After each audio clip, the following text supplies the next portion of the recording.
12.3 Reactions of alcohols and thiols. Dehydration of alcohols. Think of the term dehydration, what it means to you. It means quite often that, okay, you've lost water and you're thirsty because you've lost water. Well, alcohols undergo dehydration when heated with an acid catalyst. And so you'll notice in this reaction of our alcohol with an acid catalyst and heat, you will notice that the alcohol forms a different compound and releases water. So this reaction of dehydration, in the process of dehydration, our alcohol will lose the OH of one carbon and on the adjoining carbon a hydrogen of another to form water. And in so doing, our carbon still needs to have 4 bonds, so it forms a double bond and it forms an alkene. Why? So that carbon has 4 bonds and not just 3. If the H and the OH were just to leave and left carbon without anything there, then it couldn't happen because carbon needs 4 bonds. So you are going to form an alkene in the process of dehydration with an alcohol. Now another type of reaction that alcohols go is oxidation. Now oxidation increases the number of carbon and oxygen bonds. That's kind of the whole purpose there, but it can do it a variety of ways. Now, primary alcohols are oxidized to produce an aldehyde. So primary alcohols means the OH is attached to a carbon that only has one carbon group over here. So it's a primary alcohol. When it's oxidized, it is going to become an aldehyde. So you will notice what happens. In this process of oxidation, 2 hydrogens are lost. And in so doing, we're then going to need to form a double bond. And it then increases the number of carbon and oxygen bonds, like what we just mentioned back here in this first sentence. So this is oxidation. Now, once we get to that part of an aldehyde, it doesn't stop there. The aldehyde is going to further oxidize and form carboxylic acid. You will notice what happens here is that we get a whole another oxygen that is, it appears to just be inserted here. There's a process. But you will notice in this one, we have an addition of oxygen. So think of the word oxidation usually has something to do with the word oxygen. Now, secondary alcohols, so notice this carbon is attached to a carbon group on one side and a carbon group on the other. That's a secondary alcohol. When they are oxidized, they are going to have these 2 hydrogens that are going to be released, and so we are going to have a carbon with a double bonded O. Again, notice that we have an increase of carbon to oxygen bonds, a decrease of hydrogens, hence oxidation. Tertiary alcohols do not readily oxidize.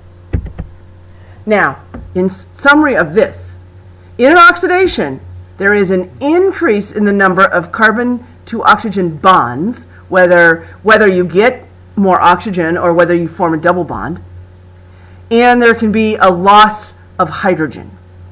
Now, reduction is just the opposite. So that means there's going to be a decrease in the number of carbon to oxygen bonds, one way or another, and there will be a gain. There could be a gain of hydrogens. So it's easy to remember oxidation because the word oxygen is like that. Reduction, I don't really have any mnemonic devices for that. Just remember it's the opposite of oxidation. And if you know what oxidation is, you just know that reduction is the opposite. So let's look at this reaction. We have an alkane. When it is oxidized, that is going to give us an OH. Now this is a primary alcohol. So a primary alcohol, if we continue the reaction of oxidation, it becomes an aldehyde. Notice how it lost 2 hydrogens. We gained a double bond. Now this aldehyde is going to continue to oxidize. And when it continues to oxidize, we are going to have a carboxylic acid. Notice we didn't lose hydrogens. We totally gained an oxygen there. Now the reverse process, which can also happen, is let's look at here, going from a carboxylic acid to an aldehyde. Notice all that happens is loss of electrons. So going from this aldehyde to an alcohol. Well, we didn't lose an oxygen, but we lost an oxygen to carbon bond. We went from 2 down to 1. And in order to accomplish that, that meant we had to gain 2 hydrogens. So then going from an alcohol to an alkane, notice we had to lose an oxygen, and we lost our oxygen to carbon bond there. Methanol, also known as methyl alcohol, highly toxic. So let's look at its reaction. So we have methanol, methyl alcohol. Okay, when it's oxidized, it's a primary alcohol, it's oxidized to formaldehyde, which is our carcinogen, and then it is further oxidized to this carboxylic acid, formic acid. Ethanol, you'll notice, that's our drinking alcohol. Sorry. Let's look at its reaction here. When ethanol is oxidized, this is a primary alcohol, so it's going to become an aldehyde. It's oxidized to an aldehyde, and the aldehyde does not stop with its oxidation. It continues the oxidation, and then we have our carboxylic acid. Now, thiols, and you remember what a thiol is, that's when we have an SH group rather than an OH group. A hydrogen is lost from each of the 2 SH groups. The product is a disulfide. So an example is protein in hair is cross-linked by disulfide bonds found in the amino acid cysteine. And so here is, you've probably heard of disulfide bonds when you've taken some of your biology, and you've heard of amino acids. So here we go with applying chemistry to the biology. So let's see. Select the product of oxidation for the following. Press pause, see if you can do this. All right, we have to look to see what kind of alcohol this is. This is a secondary alcohol, so that means when it is oxidized, it is going to become a ketone.